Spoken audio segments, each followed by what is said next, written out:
Hello, world. Well, the city of Minneapolis has decided to refund its police force after a radical anti police narrative went across the city and actually led to the defunding of police, which then led to a huge crime surge.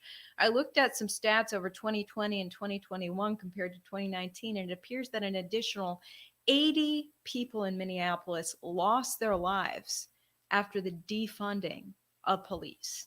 Is there blood on the hands of Minneapolis City Council? We'll talk about that. We'll talk about the Omicron variant. It's interesting that these huge, really alarming updates happened on a Saturday. Saturday is known as like the lowest day of the news cycle where nobody's paying attention. So that's when the headline comes out that, oh, Minneapolis is refunding its police. And the CDC's like, oh, by the way, 80% of the people with the Omicron variant were fully needled. And oh, by the way, the best way to fight against the Omicron variant is to get the needle, even though the majority of people who caught the variant had the needle. So we're going to talk about that. I'm also going to make interesting note of my experience so far with the newest iPhone. Interesting stuff. I'm going to talk about that, and I'm also going to talk about some other things regarding Fox News, Fox Nation, Fox Corp, the Murdochs.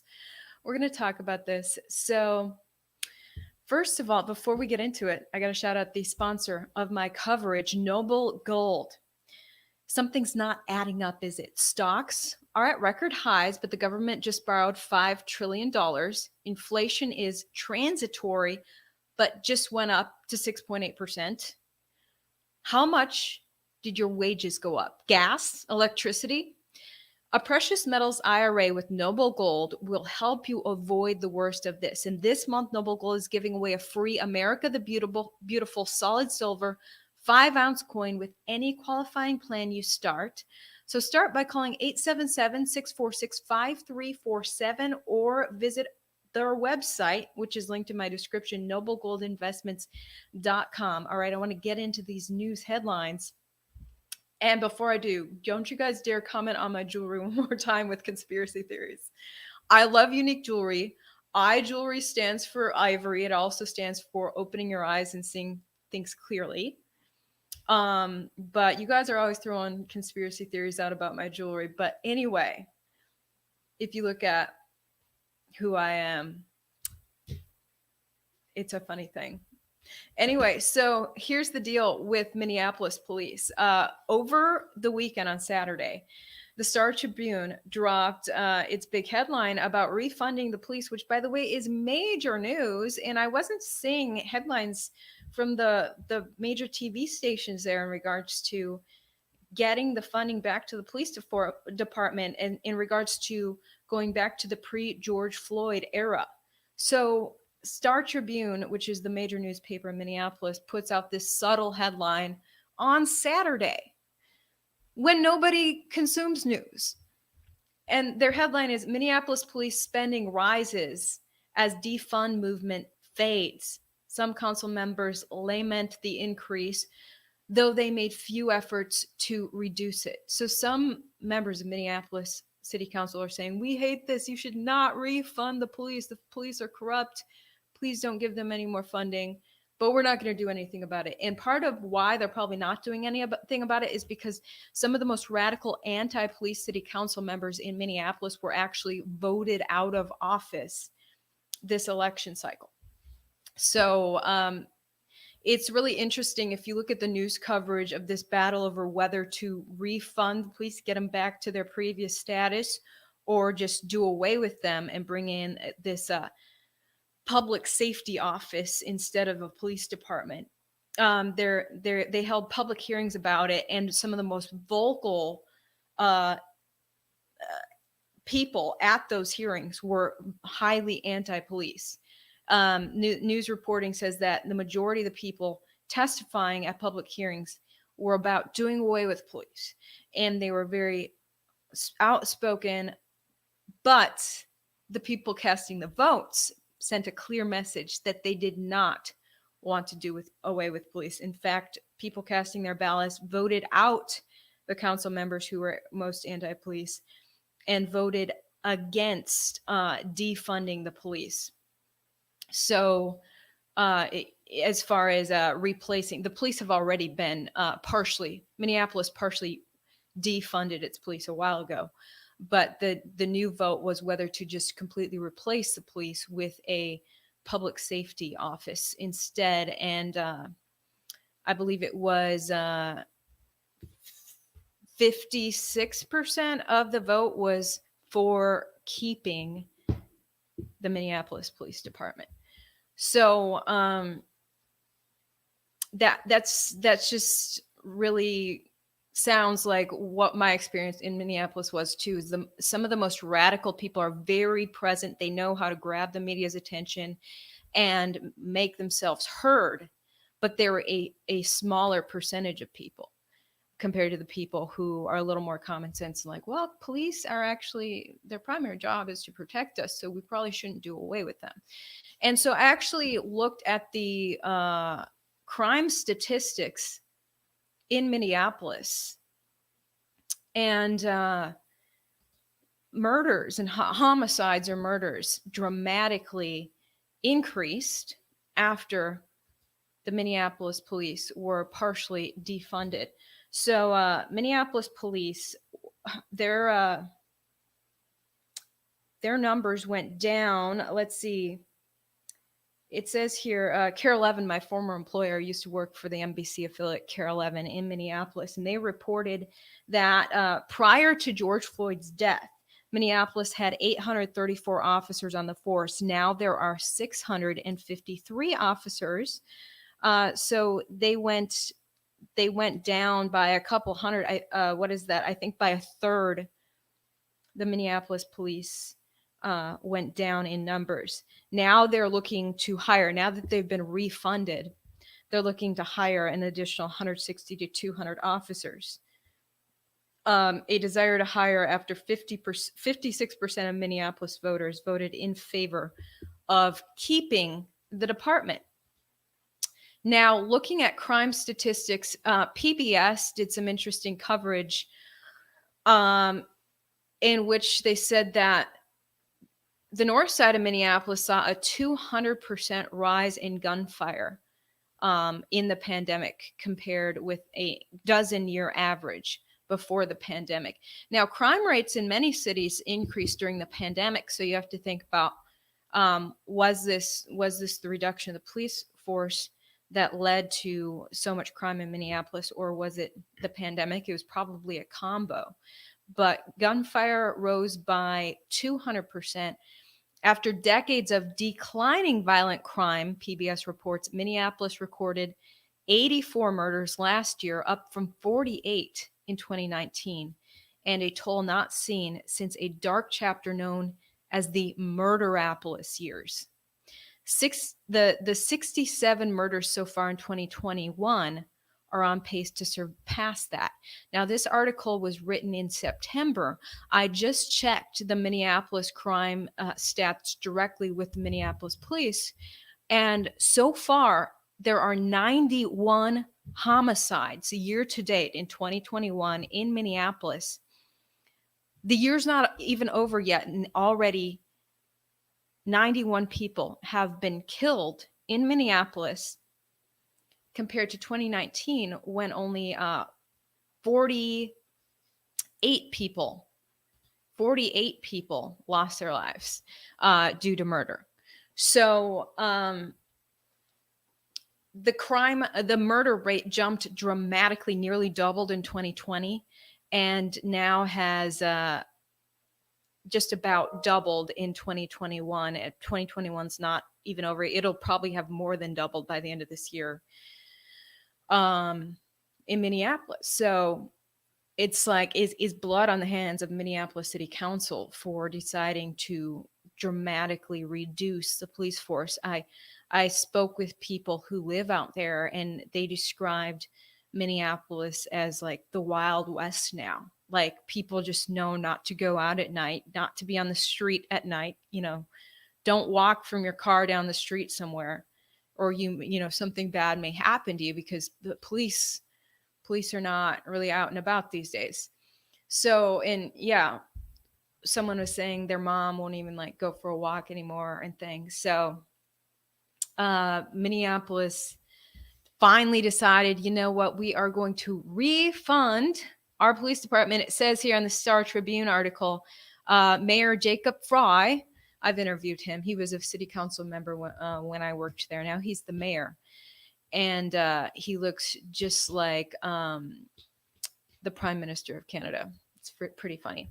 The mayor and the city council last week agreed to $1.6 billion budget that includes just over $191 million for the police department, restoring its funding to nearly the level it held before George Floyd was killed in 2020. $191 million for the police department. That sounds like a lot of money.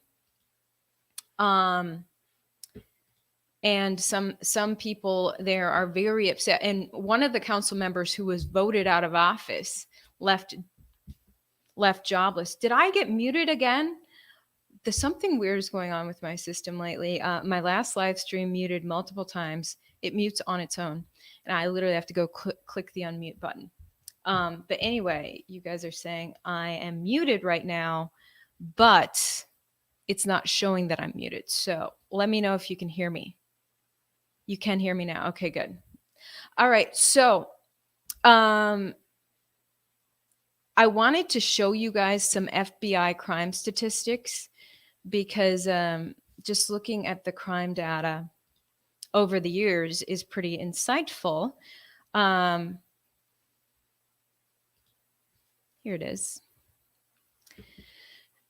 So here's a look at, this is Minnesota over the years.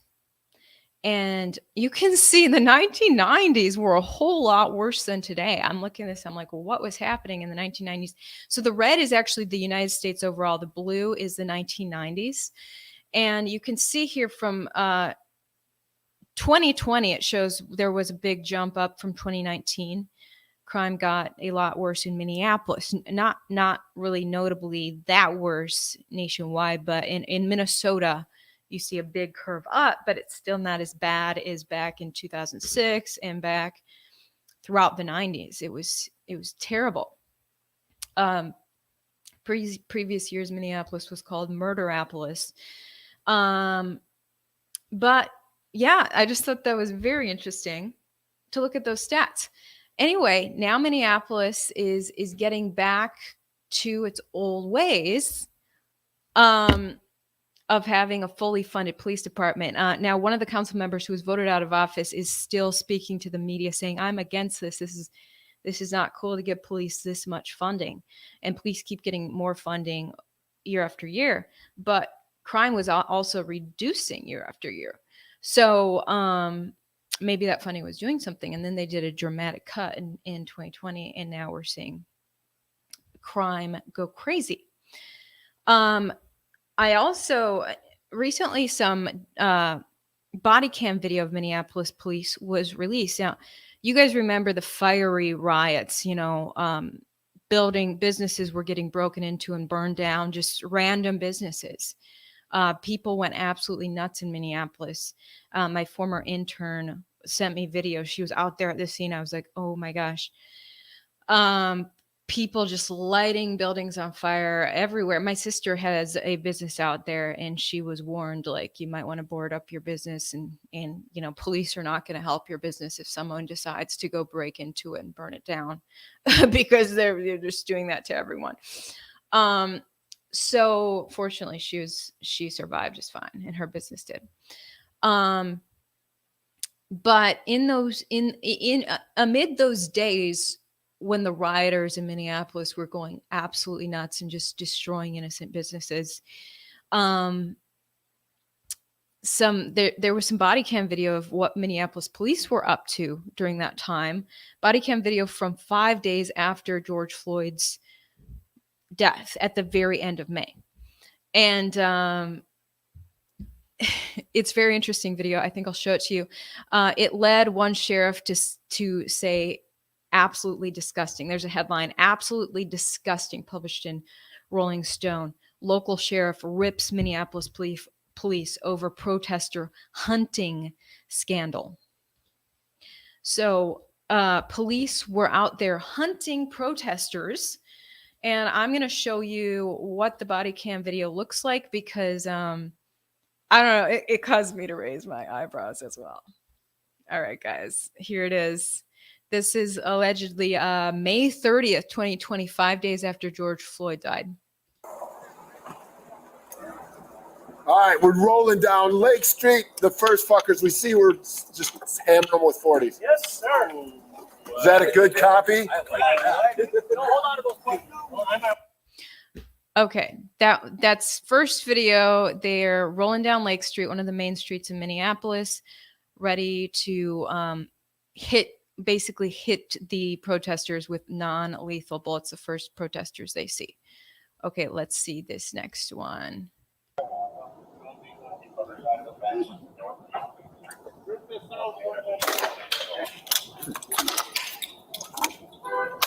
Go home. Group in the first election on the north. Group in the first on the north.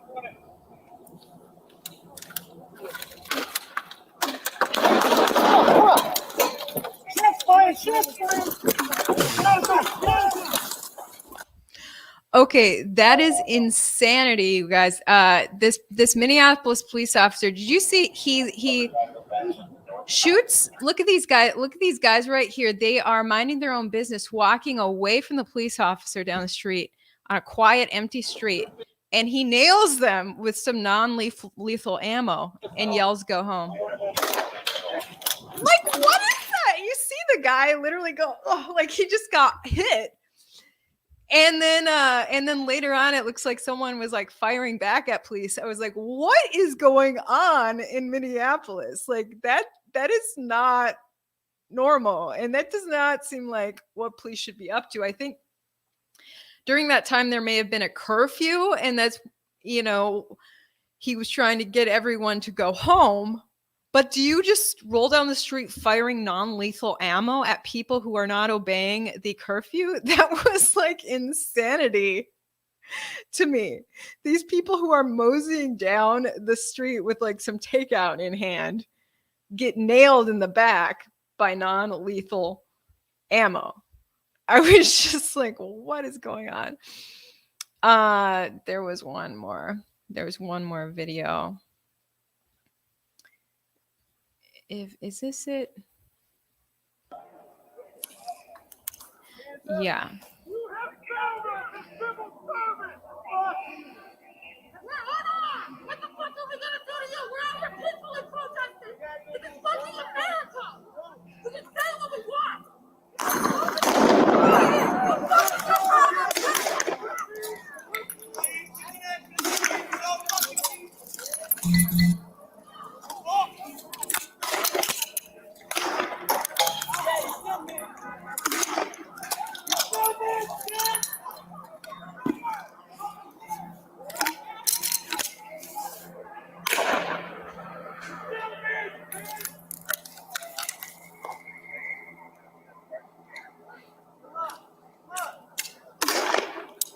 Gotcha!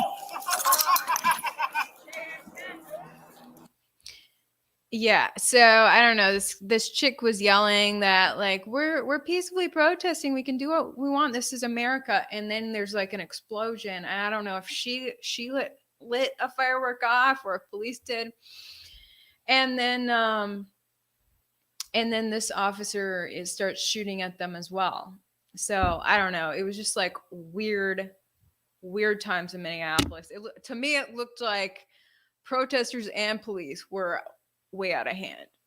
I don't know. Just being an officer rolling down the street firing non-lethal ammo at anyone who's minding their own business on the sidewalk does not seem like good police work to me. And also, as a protester, lighting innocent businesses on fire is not right either. So Minneapolis in early 2020 was already the freaking Wild West, and nobody respected each other. And I'm just glad I don't live there anymore.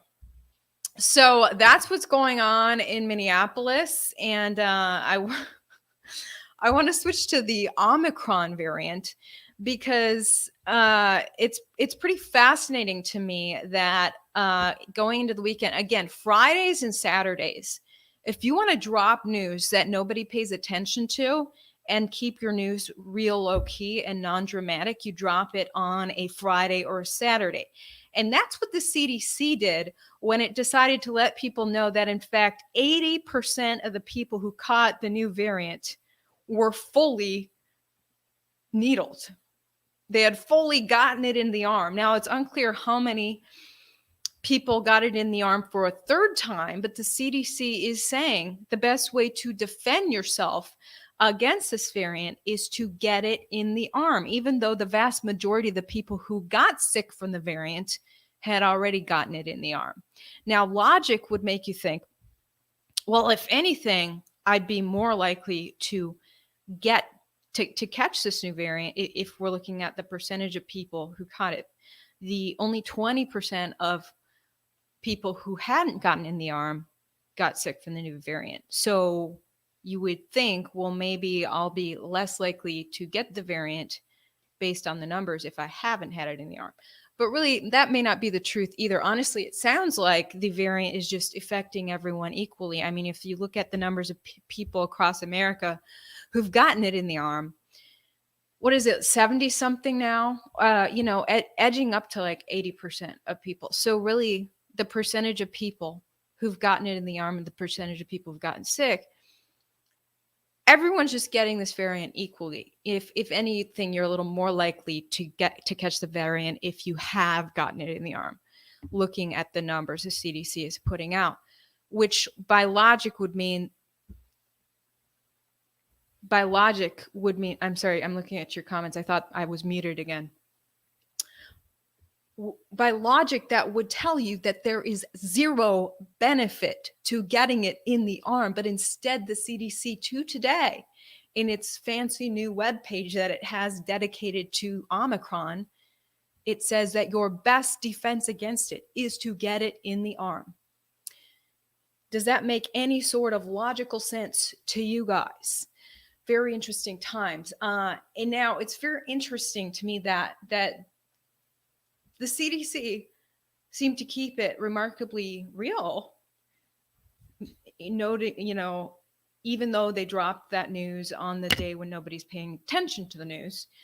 But after they kept it too real, the United Kingdom, played catch up to reinstall alarm, because the other part of this headline was that symptoms seem to be across the board quite mild. This does not seem like an illness that kills you. Well, the United Kingdom went and played catch up and this morning sounded off an immense amount of alarm. Prime Minister Boris Johnson, CNBC reporting today, Prime Minister Boris Johnson says at least one patient has died with the Omicron variant in the United Kingdom. And then they talk about how quickly the variant is spreading there. But notice they use the word with. At least one patient has died with the variant. So just because you die while you have the variant does not mean you died from the variant. So they didn't say what this patient died from, just that they died with the variant. Did they die from a motorcycle accident? Or did they die from getting choked out by police and then they just happened to have the variant while they died?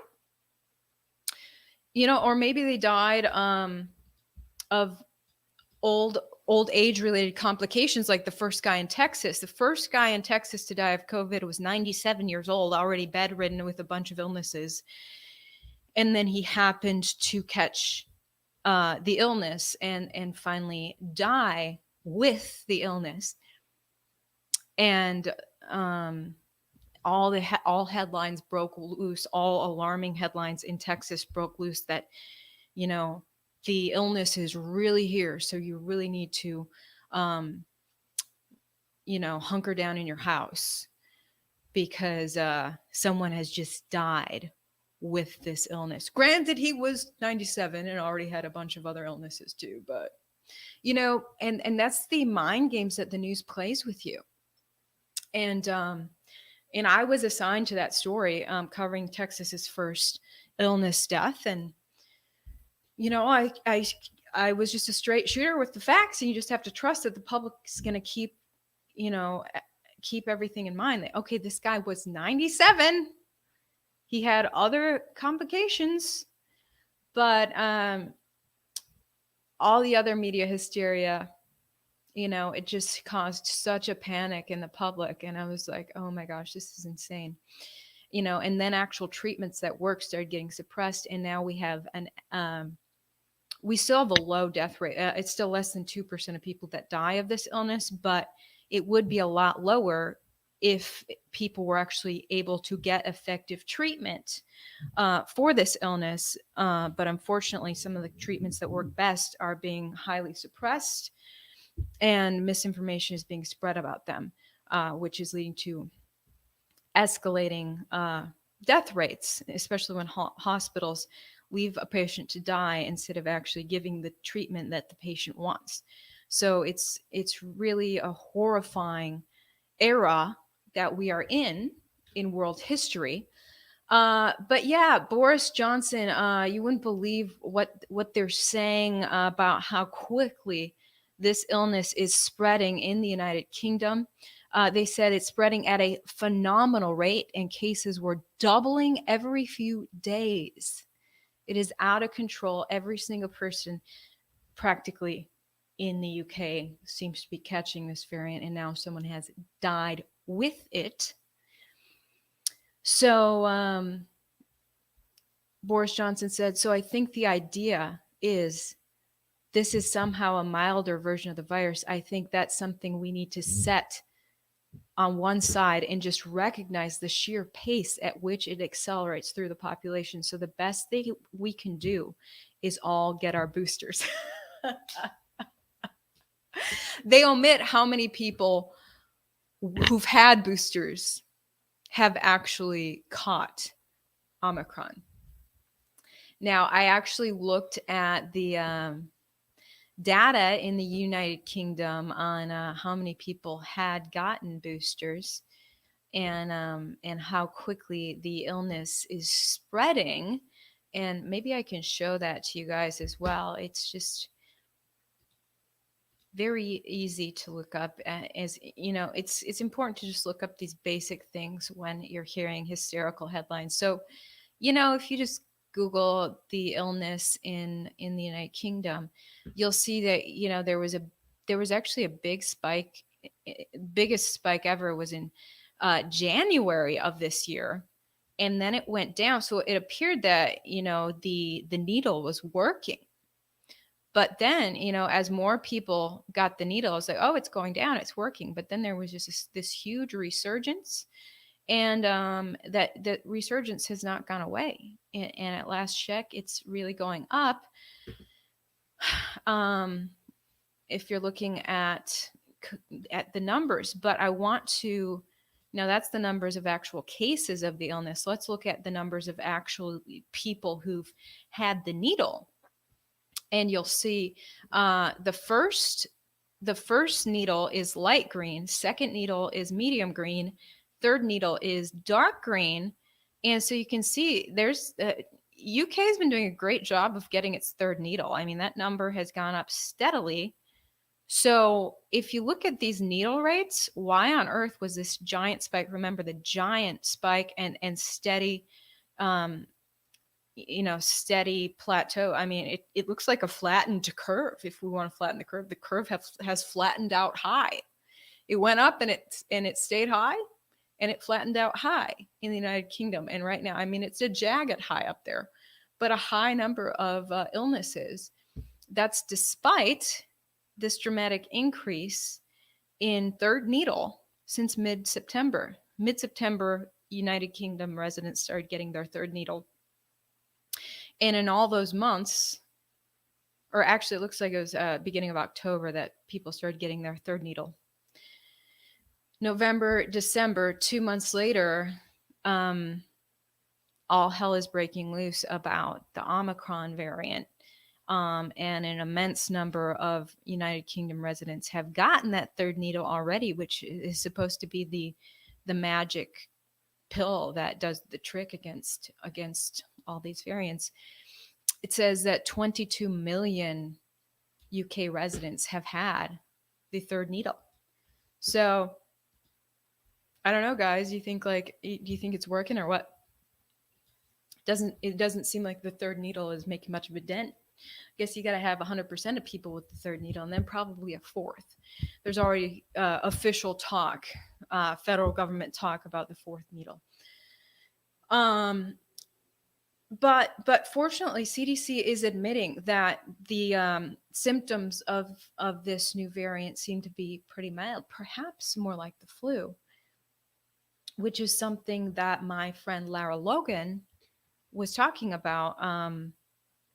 More flu-like symptoms and flu-like effects from this illness when all hell broke loose about her, and headlines started to spread like, is she being muzzled? Because she just talked about comparing this illness to the flu, and also comparing, she talked about how a lot of people are saying around the world that Anthony Fauci is more similar to the angel of death doctor, or these people around the world are comparing him to the angel of death doctor from Nazi Germany.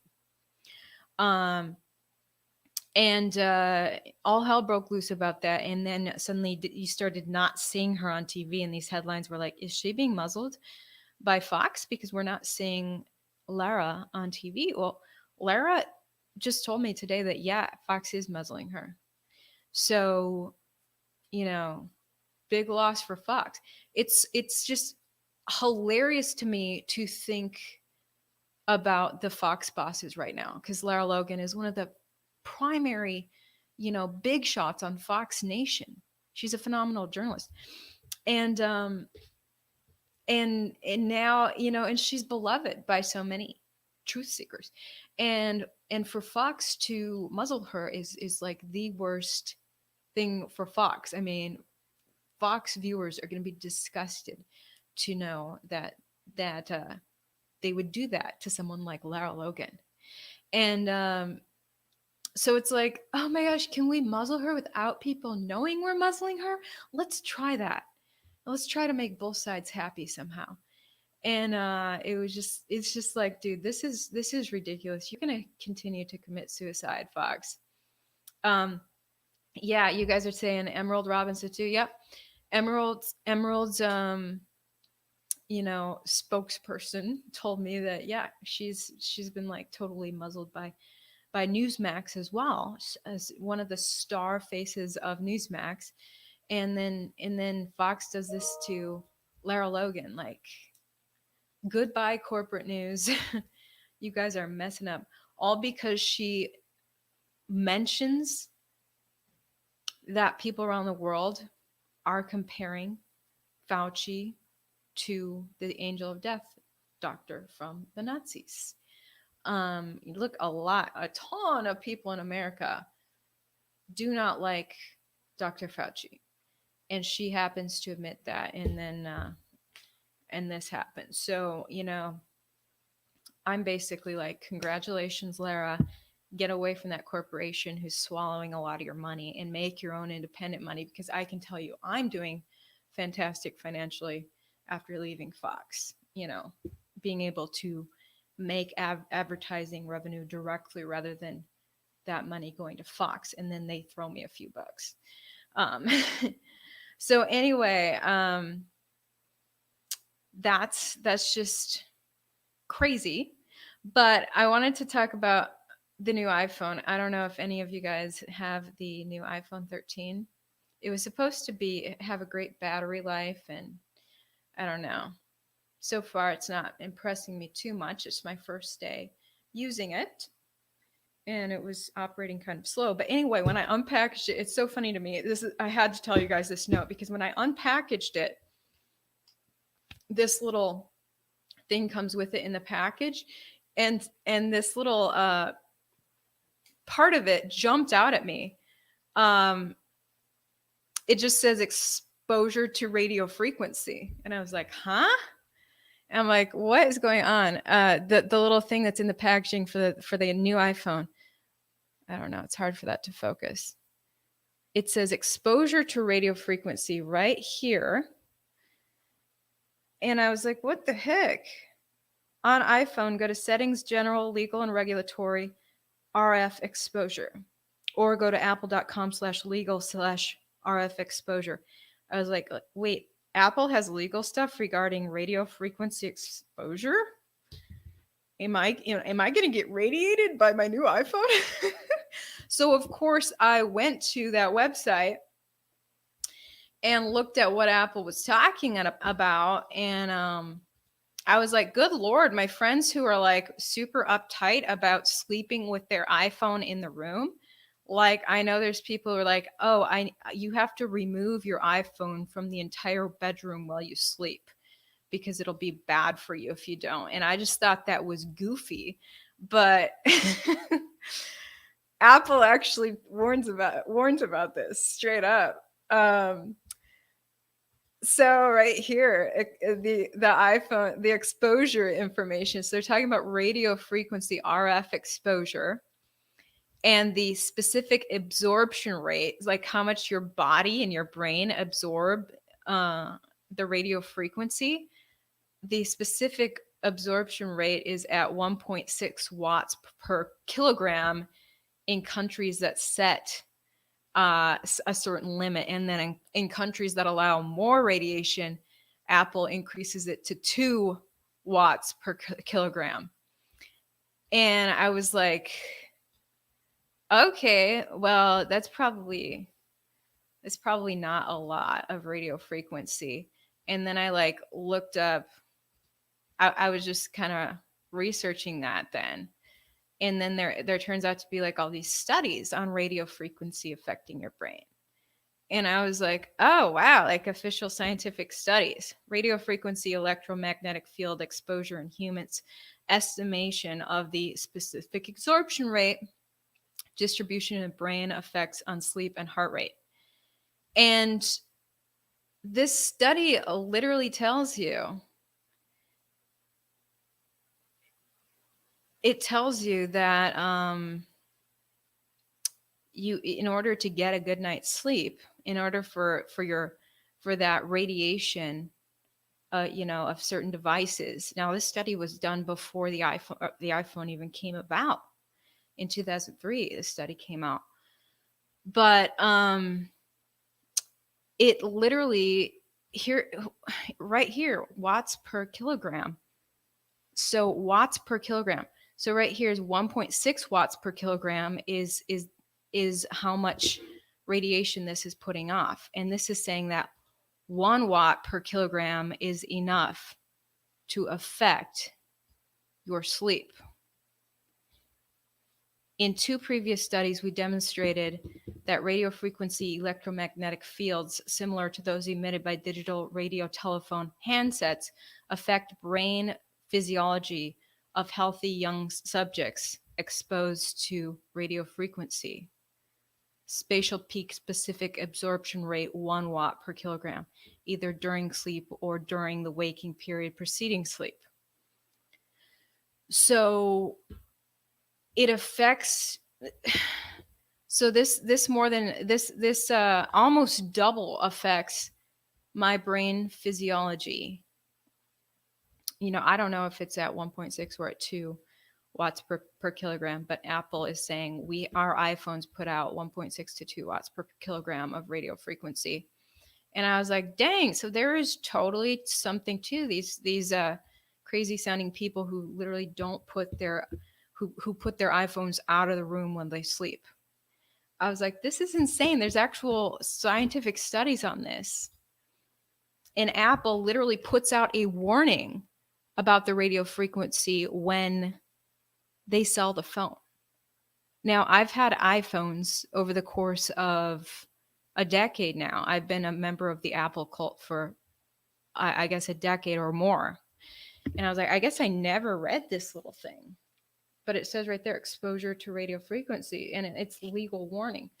I was like, unbelievable. Well, now I'm going to have to get an old school alarm clock because my iPhone was my alarm by my bed. But I guess maybe I'll, I don't want my brain physiology to be affected while I sleep. Unbelievable that these people who sound like straight conspiracy theorists, when you actually look into it, the stuff is scientifically locked down. I'm like, this is unreal. Apple puts it right here because they know that nobody's going to read this. It just jumped out at my eyeballs for some reason. I was like, exposure to radio frequency. It's written so tiny that when I put it up to screen, it doesn't even, you guys can't even make it out. But unbelievable. So I had to let you guys know about that. It's fascinating. What's going on, guys? That's the lowdown I had to give you guys today. So checking your comments now. Let's see. So what's to keep people from suing Apple like they sued Philip Morris, even though they put warning signs on their cigarettes? Good point. Apple might want to be on alert. I don't know, guys. It's crazy. It is crazy. And it's like, are we able to measure the radio frequency, or do we just take Apple's word for it? Do we just take Apple's word for that it's only 1.6 watts per kilogram? Like, that could probably go up and down depending on what's going on in the iPhone. And like, are they able to remotely control like the watts per kilogram level? Like, keep it at 2 watts per kilogram in the countries that allow that? I don't know. I was like, dude, I have so many follow-up questions now. Like, what is going on? Okay, I'm reading your comments. Some of you guys, I don't know what you're saying. That is a straight up admission from Apple that they are selling you a harmful product. Yeah. I mean, I guess you assume when you're this is a mini computer, that that sort of high tech technology, it's probably emitting something, But I guess I hadn't really thought about that. Is this emitting some sort of frequency that could be bad for me? Apple is blatantly saying yes, it is. Unbelievable. Okay, guys, you just came in. Fantastic. I'm about to end the thing so you can go back to the start and see how we talk about the Minneapolis crime rates. And just pay attention to how manipulative the news is. The fact that these people know when to drop news. And this isn't even the news outlets doing the manipulation, really. It's that public officials know if they want to drop some information that they really would rather not drop, or they don't want to get in trouble for dropping it. Maybe their overlords are like, hey, stay hush hush about this. So they drop it on a Friday or a Saturday when nobody in the public is paying attention. So that's when city council is like, yeah, we are refunding our police now, basically admitting that, yeah, that dumb move we made last year led to dozens and dozens of needless murders. Blood on the hands of Minneapolis City Council. And then the CDC's Rochelle Walensky is like, yeah, I want to drop a little truth bomb too in regards to Omicron variant. Yeah, actually, 80% of the people who got it had already gotten the needle in the arm. But your best defense against it is the needle in the arm. If that makes any sense. Probably doesn't, but just trust us because we're the CDC. It should make sense to you because we're the CDC. So just because the majority of the people who got the illness had the needle doesn't mean that the needle isn't your best defense against the illness. Absolute madness in 2021. Madness. Become one with the iPhone.